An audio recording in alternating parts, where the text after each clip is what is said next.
Hi, good morning. It's Rachel here. How are you doing today? So I thought I would come along with a video on discussing, it's kind of a response to a video, on discussing something I realised when I was watching a video on one thing that you really need for your author career, and it's kind of like the main thing you need. So rewind a little bit. I was watching a video by Cam Wolf. I'll link it down below. He was talking or asking the question, is wanting an author career enough? You know, will it make it happen just because you want it? And he invited people to come along and record their responses to that. And this is kind of a response, but kind of not. It was what got me thinking on this train of thought about what you do need for a successful author career. So my short answer to his question is no. Is wanting an author career enough? The answer is no. There's so much more that goes into it. So what I've written since I was a child, and I used to be writing all the time. I used to just have notebooks filled with stories and stuff. I would steal them from the kind of naughtily from the classroom storeroom. I would get them with my pocket money. I would ask my mum to go and buy them for me, and I would just spend all of my time writing in these notebooks, creating little stories and characters, and just having such a whale of a time. And I didn't realise that back then I was actually a writer, because when you're a child you don't tend to put labels on things, do you? You just do things. I mean, that's the beauty of being a child. We go out, we play, we build things, we make things, we create things. We never think of ourselves as creative. It kind of just comes naturally. It's only when we get older that we put labels on it. And I never thought of it as being something that would be a career. When the word job or career kind of came into my world, a job was something, or a career was something that grown-ups had. And it was like being a doctor or a teacher or a nurse or a dentist, you know, something like that, where you do that, go through school, go to college, go to university, qualify as something, and then go and get this job that's your career for the rest of your life. That, to me, when I was a child, was a career. Artists, authors, not people who wrote books, they weren't careers to me. They were just, I don't know, magical people. They were names on the front of the books I loved to read, but it was never something that was thought of as a career. You know, we look at the arts, and when you study people like Shakespeare for his writing, or Beethoven for his music, Picasso, it's never thought of as being a career for them. To us, when you're growing up, it's like this thing that they do because they suffer for it, and they're these depressed people, and it's just not in that career choice when you're growing up. And I can remember growing up and getting into like comic books and things. I mean, I absolutely loved comic books. I'd get the Beano and the Dandy delivered every week, and I started to draw my own cartoons, my own little characters, give them little stories. I had such a whale of a time. I can remember specifically going into the kitchen and telling my mum when I grew up I wanted to be a cartoonist, and I think I was maybe about 9 or 10 at the time, and she looked at me with this horror as if, you can't do that. Artists never make any money. Go and get a real job. Cartoonist, get my head out of the clouds. You know, that's not a job or a career or anything. So, you know, being a child, I took her word for that. And, you know, obviously annoyed and upset that a cartoonist wasn't something I could go and do, you know, I went off to think of something else I could do. So this kind of is in Julia Cameron's The Artist's Way, which I've been reading. And she talks about, you know, child artists that we have inside, and how so many of us are told, never encouraged to take our artistic endeavours into another level for when we grow up. We're never, like, you know, a child will draw a picture and, oh, that's fantastic, and it's put on the fridge. Or a child will write a story and the parent will read it, but it's never like, oh, well, this is what you could do forever. You know, it's never encouraged really like that, and if it is, it's so rare. One of our children was heavily into makeup and this all the time, and we encouraged her to go and do that and go off to university for it, which she did, and she had a great time. In the end, she decided a career and it wasn't for her, and it was just something she loved doing. But the point was, we wanted to encourage our children to be whatever they wanted to be. And it was even the same when I went to school. Over here in England, when we reach what is year 9, so you're like 14, you choose what subjects you want to take for the last 2 years of school, and those will get you into college and into university on the path for the career that you want. And by the time I got to this age, the writing had become a hobby, my drawing had become a hobby, and that's where I'd put them, that dream of becoming an artist when I grew up, you know, I'd been put on the back burner, or not even on the back burner, it was just never an option, because I'd been told that, you know, to get my head out of the clouds, and artists don't make a living from their art, it's just something you do. So when I took what we call options over here, which is basically take 9 subjects you're going to study with the view of getting to college, I didn't take English literature,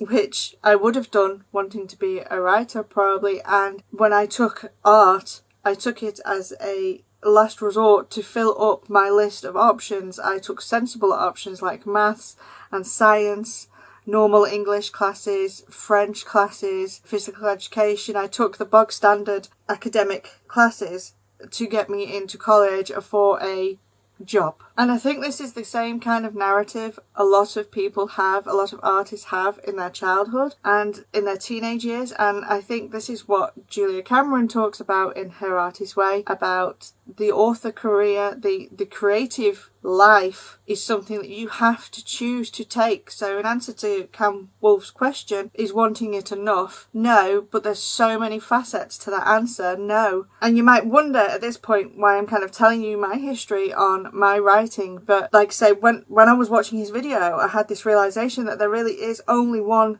thing you need for your author career, but there's a lot of hard work that goes into it. And one of the things that goes into this thing is a mindset shift. And it's taking that mindset of your writing being just a thing in the background that you do when you've got time to being your focus. And that's a big part of having an author career. You can want the author career, but unless you take it for yourself, it's not going to happen. It's like anything, it's not just going to come and sit and land on your lap. For some, having a successful author career would mean being able to quit their 9-to-5 job and write full-time, and writing is what pays the bills, it puts food on the table, and it keeps the lights on. For another person having a writing career, writing could be the side hustle. Maybe they have a job and writing is what they do in the background, and they publish books, and you know they're making a name for themselves in the indie world, but it's not their main thing, it's just their author career, it's a sideline hustle. For someone else, it could just mean making enough to make their mortgage payment every month, and it's a little bit of extra income, or maybe it pays to go on holiday once a year. You know, it's not this massive big dream of earning millions. For someone else, having a successful author career could also mean hitting the USA Today bestseller list and having the Amazon bestseller flags or the Barnes & Noble bestseller flags. You know, it can mean that you need that external validation from these different places. And this is where I want to ask you, what does an author career mean to you? What does it look like to you? Let me know down below how you define successful author career. And if you're going to sit and tell me you don't know what a successful author career is, I'm going to ask you, then how do you know when you've achieved it? Because if you don't know what you're aiming for, how will you know when you've got there? So somebody whose definition of a successful author career is to quit their 9-to-5, they know they've reached it when they're earning enough that they can leave their job. For somebody who thinks having a successful author career means getting #1 on Amazon and getting onto the USA Today bestseller chart, when that happens, they have something to mark, we've achieved it. So what is a successful author career for you? What does it mean to you? For me personally, having a successful author career means that it is my main thing I do. It is the main thing that brings the money in, and not just necessarily the writing, other income streams as well, from courses to Patreons to audiobooks, paperbacks, ebooks, writing blog posts. It's the whole thing for me that goes into writing that creates this whole writing career. And for me to be able to do that full time and not have to go and get a full-time job in place of it is definition for me having a successful author career. And that doesn't mean that I won't go out and get a part-time job to supplement my writing if I need to, because I do other things as well, but my main thing I do in my life is write or something to do with my writing, and that for me is a successful author career. What it isn't though, and I had this realisation when I was reading Elizabeth Gilbert's Big Magic book, which I highly recommend if you've never read it. She talks about not destroying your writing by constantly asking it to provide money and getting to a place where you hate your writing, or it's a chore, or you're like, oh, I've got to churn out 5,000 words today. I've got to write this book just to get it out to make some money. That to me would be failure in my author career. If I ever reached the point where I was literally just writing for the money and hating it because I was writing something I didn't want to write, I'm not an erotic romance author. And I would hate to have to write erotic romance to keep my career going. To me, I would hate to get to that point, you know, when I'm forced to write things that I don't want to write, that don't fill my creative soul up.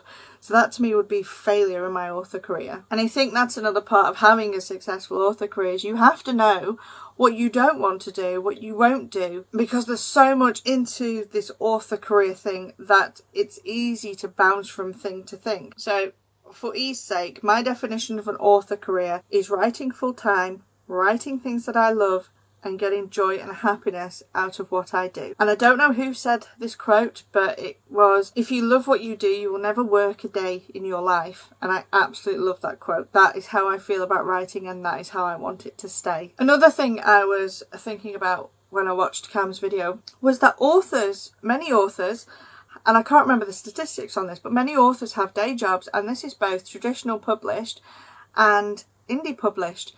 And some of them have day jobs because, and I read this statistic somewhere and I can't remember where, so I can't link it, but it's something like, on average, authors make $16,000 a year from their writing, which is below the livable wage. So a lot of them have full-time jobs, they have part-time jobs, they have other things they do, and that's okay. Some authors have full-time jobs or part-time jobs because they absolutely love the job they do, but they also love writing, so they want to do both. And again, that's perfectly fine. But I remember ages ago reading that figure. I think when I originally read it, it was about 12,000, and thinking, oh my God, I'm never going to make it, because how would I live on that kind of money? And then obviously I've learnt things and I have multiple streams of income and I've just kept going at it. You know, so this is another part of my no answer to Cam's question. But I don't know, you probably, like me, if you're watching this video, you probably watch loads of other YouTubers. I know I do. I watch like Natalia Lee, Kate Kavanagh, I read Shonda Grimes stuff, and there's one thing they all have in common, and that's hard work. So another no to Cam's question is wanting an author career enough? No, because there is so much work that goes in that. When I was at the SPS conference, probably about a month ago now, the two sisters that wrote the Zodiac Academy were talking about doing 17-hour days to get their books finished, and how everything they've done to get to where they are now. And it was exhausting listening to them, and also encouraging to know that, you know, I'm not alone with putting so many hours. So is wanting it enough? No, you have to work super hard. The no answer is, you need to know what successful author career means to you, and you have to work hard at it. Is wanting it enough? No, it's not. You have to go and take it, and it's a lot of work. It's a lot of fun work, don't get me wrong, I absolutely love doing it, but it is a lot of hard work, and I suppose it's got to be fun for you to want to put that much work into it. The other thing I wanted to talk about, and was actually the topic of this video, I was kind of just giving you a history of how I got here, was in listening to Cam's video, and I also watched Kate Kavanagh's response to it, and I can link them both down below so you can see them. But I realised there is only one thing you need for a successful author career, and it's probably not what you're thinking. So if you're sat here thinking it's book covers, blurbs, a good editor, loads of money in marketing, no, it's not. I mean, obviously they come into it, but it's not. Like I said before, last month I was at the self-publishing show live in London, and I was listening to so many inspirational authors. I got to see some of my indie author heroes. So there was Michael Anderle, Joanna Penn from the Creative Pen, obviously Mark Dawson, and they were talking about their paths to where they are. And you know, listening to that and unpicking everything, it was the same thing for them. That there's just this one thing that you need to have a successful author career. It was like a mind blown moment for me, being kind of a tease. So before I tell you what this thing is that clicked with me. I want to give you a little history of where I kind of came from, and it probably sounds really familiar to you because I've heard loads of people talk the same. So when I put my first book out into the world, I kind of had this idea with it that I was just going to publish it and sit there and wait to be rich, and loads of people were going to buy my book and I was going to make it. And my career would go off flying, and I'd quit my day job and boom, off I'd go. I learned the hard way that that is not what it is like. Not only do I have to write my books and get the covers and get them edited and formatted and all that, but I have to do everything else as any other indie author does. I have to market my books, and the marketing, there's so much that goes into that. I have to run an entire business myself. I never realised I was signing up for an entire business. And then even just the writing the book itself, like when I wrote my first book, I kind of like had no idea what I was doing. I wrote my first book like 4 or 5 times, changed it back and forth. It took me a long time to get to the end of my first book. I think it was like 5 or 6 years. I did so many NaNoWriMos, and obviously since then I write a lot faster. But the writing itself involves so much. You know, you've got character creation, picking the genre, plotting if you're a plotter, keeping the structure if you're a pantser. There's even like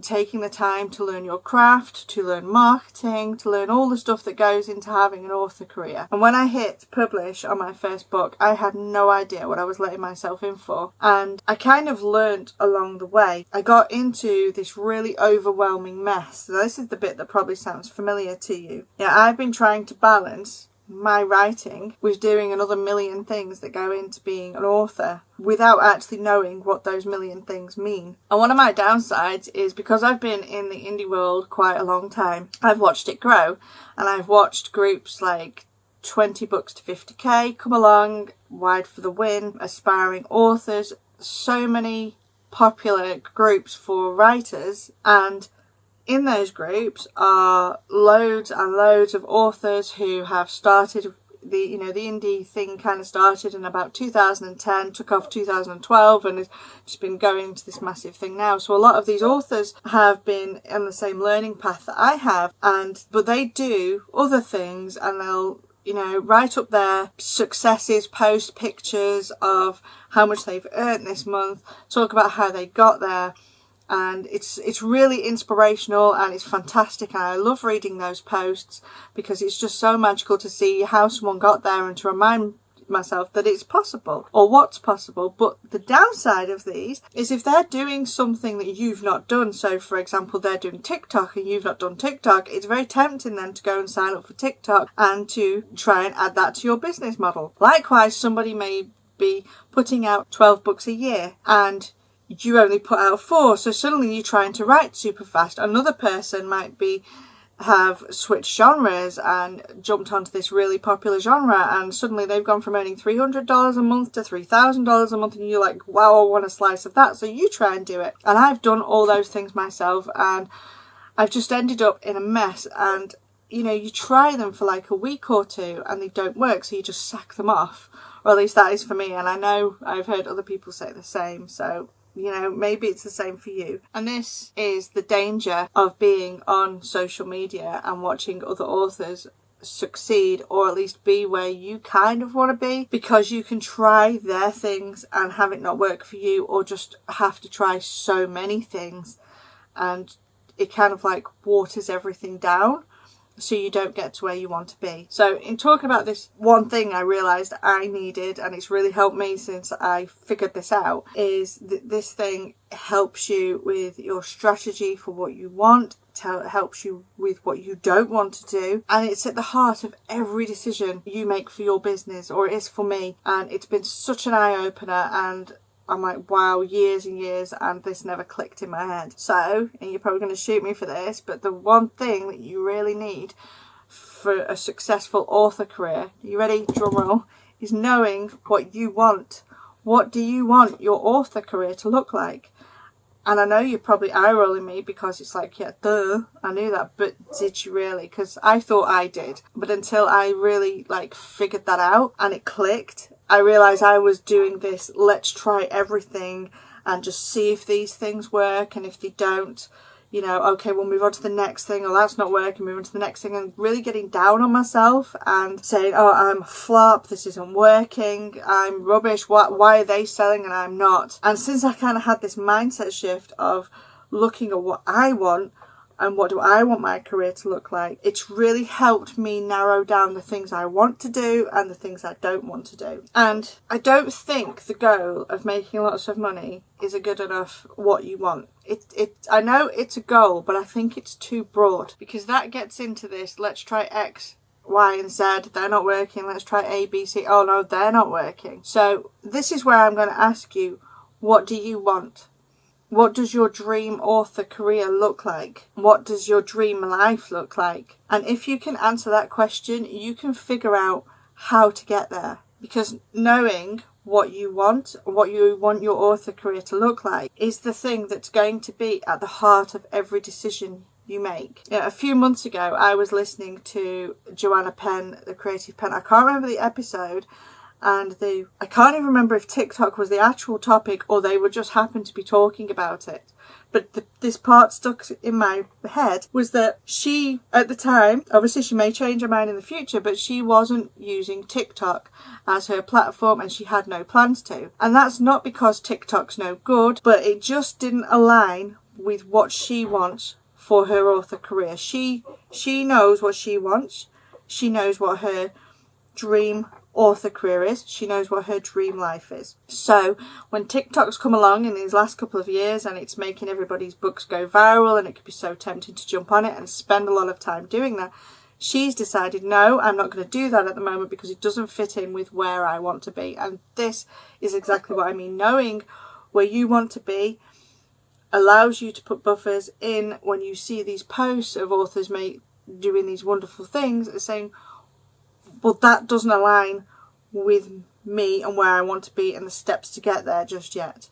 Or it might be, oh, well, this does and I never thought of it, but so you can use it to lay out plans to go. But it's not jumping on bandwagons and marketing hacks that probably won't work for you. And it's kind of like travelling. Like, I recently went to London, the SPS conference, and I live in the northwest of England. So it's about 250 miles for me to get there. So knowing that my destination was London still wasn't quite enough. So what I did is I narrowed my target down to my destination was the hotel I was going to be staying at in Hammersmith. So I knew that when I set out driving, I needed to get from the northwest of England to this hotel in Hammersmith in London. So I had a goal, and I had I had a where I want to be thing. So knowing that was just so much better than saying, I want to drive to London. So if you think of this in terms of your author career, I want to make lots of money is good, but it's not like, it's too broad. It's I just want to go to London, but what's lots of money to you? What's your figure? What's your annual figure? How much do you want to be making a day?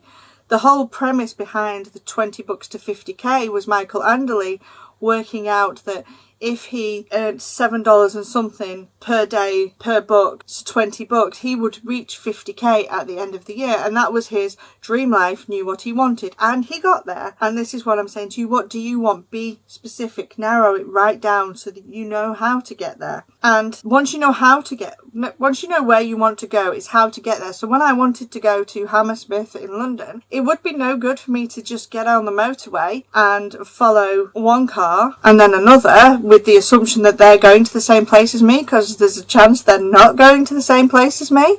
Even if they're taking the turn-offs for London, I would end up somewhere totally different. And every decision I make on my drive to London is with my goal of getting to that hotel in Hammersmith. It's not with anyone else's destination in mind. So if I was just driving down the motorway and, I don't know, say I stopped at a service station and I overheard somebody saying that they were heading to London and they could get there half an hour faster than I could. So I'd say, okay, I'm going to follow them. And I followed them on the motorway and took all the same turns that they did. Would I end up at my hotel, at my destination where I wanted to be? Probably not. I might end up in London, but London is such a big place that I could end up at the other side of London and miles away from where I wanted to be, and I've arrived at someone else's destination. So this is why I'm saying to you that this one thing you need is to know where you want to be.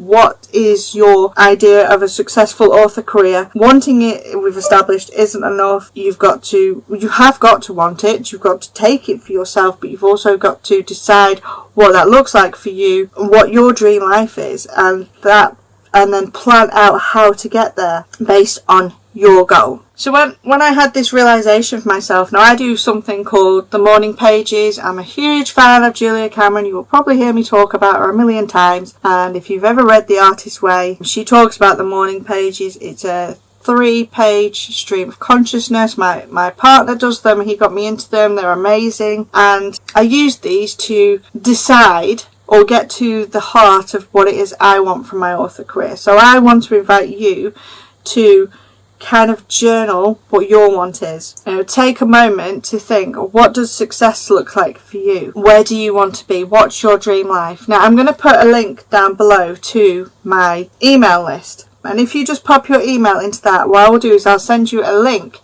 to where I keep all my resources and things like that for you to download.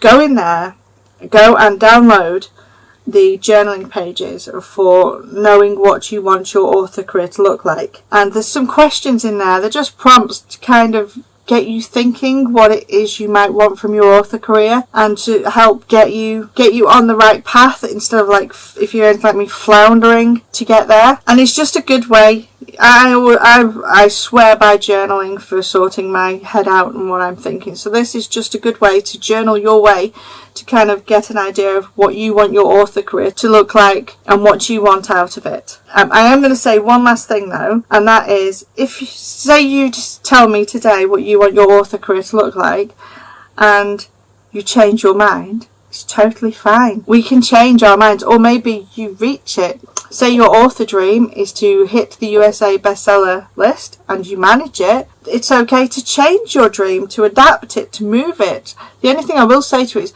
don't change your dream for somebody else's. Don't change it for the latest fad. Don't change it because of what somebody might think of you. Change it for yourself. Or even when you're journaling, don't create a dream life that you think's going to look good to everybody on the outside. Don't create a dream that's just going to be impressive to everybody else. Make it yours and personal, because I can tell you, if you're trying to please everybody else, you're never going to please yourself. And I said to my son recently, he was telling me he doesn't feel happy and where can he find happiness? And I said to him, happiness is in here, and until you're happy in here, you're never going to be happy out there. And this is the same with your dream. You've got to get your dream is your dream, and it's what you want in here. It's what nobody else wants, okay? And I want you to find that. So download this journal and play with it. Do some of the prompts, do your own prompts, whatever, and just see if you can figure out what it is you want from your author career. Anyway, that's it from me today, and I hope that wasn't too much of a ramble and it made sense, because I know I kind of went off on some tangents there. But let me know in the comments, what do you define as a successful author career? Do you think wanting it is just enough? And what does a successful author career mean to you? Until next time, I will see you later. Don't forget to like this video, subscribe to my channel if you haven't, please, and give that video a good old smash, and I will see you next time. Bye.